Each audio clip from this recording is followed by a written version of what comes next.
In April of 2024, I decided to take 12 months off from football. Between 2022 and 2024, I went through a series of 1.5 years of injuries on and off. In late of 2022, when I went to the University of Birmingham for my exchange program, I played football there for the club in the university. During my second game for that team, I was running for a ball that came from midfield, and the keeper came out to get to the ball as well. She ran into the outside of my right knee, and as I tried to get up from that collision, I just couldn't do it. And then later on, I found out that I had tore my right PCL. And that was the beginning of my injuries. When I came back from England after the end of my exchange program, I was going through a rehab process in Malaysia. The rehab for my right PCL took about 5 or so months, and during that rehab process, halfway through, I realized that I should probably incorporate some sort of ball work to help me get back on the pitch. During one of those training sessions, I decided to take a panenka with my left foot, and as I took that panenka and my foot contacted with the ball, I felt like a wobble on my left knee. After that, I started having pain on my left knee, on the inside of my left knee, on and off. And when I went and checked it with the doctor, he said that I had injured my left MCL. Now, with the left MCL not properly healed yet, I went for a trial for a state team at that time. This was in June of 2023. And during that trial, we were playing a small-sided game. I was on one side of the pitch and the ball was on the other side. There was literally no one around me, and I was walking. And as I was walking, I rolled my left ankle. Needless to say, I wasn't selected in that trial, but once I recovered my left knee and my left ankle, I then retrialed for that team, and this time I got in. 2 days before I was set to play the first game for that team, we were training in an 11v11. The ball came from the fullback, and as I turned around to run down the wing, I pulled my left hamstring. Now, considering that I pulled my hamstring so early on, my accumulated playing time for that team was less than 90 minutes, and I barely made like 2 appearances for that team. Then in 2024, I decided to play for a different team, and the coach at that team told me that I had to improve my speed. So naturally, I started doing sprint training, but because I was doing too much too soon, this time I pulled my left hip flexor. Even when I wasn't injured, I didn't get the chance to make a lot of appearances for this team because the coach had said that I didn't really fit his system. But after all these injuries happening one after another, I decided that something had to change, and so I decided that I'm going to take 12 months off from football. Now, this was back in 2024. Fast forward to today, I just hit a 1 rep max squat of 80 kilos and a 1 rep max deadlift of 95 kilos last week. My goal is to get to 110 kilos by the end of March. I'm probably the fittest now than I've ever been before, and I'm definitely the strongest now than I've ever been before. I went for a trial in Portugal in last December and I impressed there, and there's a league starting here in April that I'm looking forward to. So today I want to take you to that 12-month journey where everything changed for me and how I went from getting injured over and over again for a year and a half straight to now becoming the fittest and strongest that I've ever been. Now, when I was injured for a year and a half, I was afraid. I was really, really afraid. I used to go to bed afraid at night because I would think about how all these injuries are just hindering me from the professional contract that I want, or it's hindering me from being able to play football and improving myself. I would think about becoming a pro lying in bed at night, and it would cause me to have butterflies in my stomach and my heart would start racing. It felt like if I didn't recover soon enough, then I wouldn't get the chance to play football anymore, and all the work that I have done in the past, all of it would go down the drain. My professional dream would go down the drain, and so I wasn't able to relax. I was constantly stressed about the injury.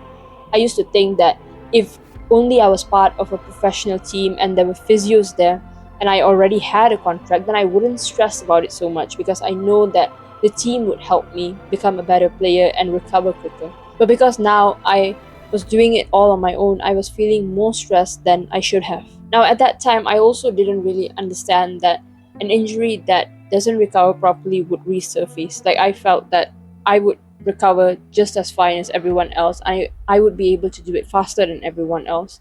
But because I was trying to rush through my recovery, this caused me more problems and it took me a lot longer to get back on the pitch. Like how I mentioned that because my left MCL wasn't properly healed, it caused me to roll my left ankle, which then cost me an entire first half of the season with the state team. And maybe at that time, I should have realized what was going on. Maybe I should have realized after having an injury one after another that I should slow down. Or maybe this is just something that you realize in hindsight. But all I want to say to you is that the fastest way to get back on the pitch is to recover quickly. And the best way to recover quickly is to not rush your recovery. Do not mess with your recovery. I messed with my recovery thinking that I could get back on the pitch a lot quicker, and it took me a year and a half. If your rehab is taking you 5 months, let it take you 5 months. 5 months is a lot shorter than a year and a half, because the longest path to recover from an injury is also the shortest path. If you try to take a shortcut, it will never get you there. So don't try and cut corners and speed up your recovery, even if it's by a week or two. If it's going to take an extra 2 weeks, let it take an extra 2 weeks. An extra 2 weeks is better than an extra 2 months. Now, the second one is probably the biggest lesson that I've learned. And if you're going through a long term injury or you're getting injured over and over again, you need to take time off football. Whether or not you do anything else in this video, you need to do this if you're going through a long term injury. And I know that sounds counterintuitive, because all you want to do is to play football. All you want to do is to get back on the pitch as soon as possible. But sometimes, if you take a step back, you'd be able to take 2 steps forward. When I was getting injured over and over again, I knew that my foundation was shaky. Even though I was going to the gym, I understood that I wasn't strong enough and that my muscles were being put through the kind of load that they are not used to. At that time, I was only squatting and deadlifting a little bit more than my body weight, and I thought that I was strong. I wasn't even consistent with the gym at that time. The only time I used to go to the gym was when I was in university. And whenever there would be a semester break and I would come home, I then wouldn't go to the gym anymore. And so when I went back to the gym, when the semester restarted, my progress also restarted, because the only thing that I used to do when I was at home was bodyweight workouts. Until I consistently started making progress. This was back when I first started taking off time from football to work on my fitness and speed, and I started to lift really heavy in the gym really consistently.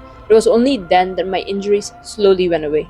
I decided to take a whole year off of football to work on myself, but you don't have to do it for that long. Maybe you only need a few months to actually regain the strength that you need, or to build the strength that you need to help you prevent injuries when you're playing and training. Take a few months off and go and work on yourself. Get stronger in the gym if you're getting injured constantly.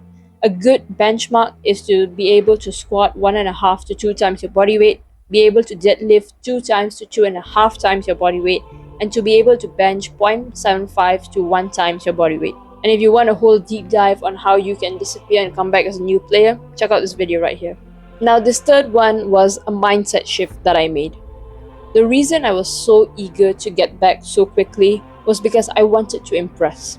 I was afraid that if I was gone for too long, I would be forgotten and then I wouldn't be a part of the first team. I was afraid that because I was getting injured over and over again, the team might see me as a weak player. I knew I wasn't a weak player. I knew I had it in me. I was just injured and I needed help. And I was afraid that if I did ask for help, the coaches would now see me as a liability. And I didn't want my coaches and my teammates to not trust me, because then even if I was put on the first team, they wouldn't necessarily play the ball to me. Or the coaches wouldn't even trust me to put me in the first 11 in the first place. I was constantly trying to impress, and I took on every piece of advice that every coach gave me.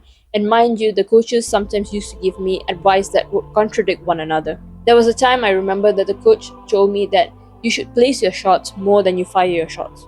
I'm very used to firing my shots. It was always encouraged to me as a young player, and so I've always practiced blasting my shots into the goal. Now, I understand that there's a time and place for you to place your shots and for you to fire your shots, but there were times where I could have blasted the shot and it would have gone in, but because the coach told me that I needed to place my shots more, now I was hesitating in front of goal, and where I would have scored, now I wasn't scoring anymore because the defenders would tackle me and get the ball away from me. I started losing myself as a player. I started hesitating. I would screw up the simplest moves. When I pulled my hamstring 2 days before the game for the state team, I could tell that my coaches weren't happy. I was afraid that I would be dropped, but luckily that team had a set of physios that were working with them, and I was able to recover well. So if you're trying to recover quickly just to impress the coaches on your team, I urge you, don't do that. Recover as long as it takes you to recover. I know that you want to recover quickly because that's how you get back on the pitch quickly, but again, the longest path is always the shortest path there. Thank you for watching. I hope you've gained something valuable from this video.